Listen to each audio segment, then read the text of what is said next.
येईल आणि 9 वाजता सरांचा क्लास आहे.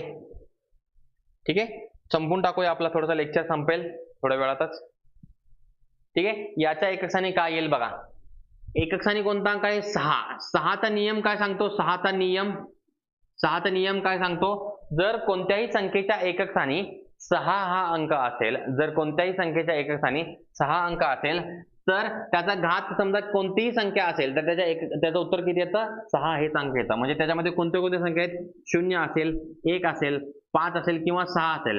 हे अंक जर कोणत्याही संख्येच्या एकक स्थानी असेल आणि त्यांचा घात कितीही असेल, कोणताही घात असेल, तरी तुमचं उत्तर काय येईल? तेच उत्तर येईल जे तुमचा एकक आहे. बघा त्या ठिकाणी तुम्हाला जर 216चा इथे तुम्ही 2, 3, 5, 7, 9 हे जरी प्रश्न असता, ठीक आहे, एवढा मोठा जरी प्रश्न असता तरी तुमचा एकक स्थानी कोणता अंक आला असता? 6 हाच अंक आला असता. 6 हाच अंक आला.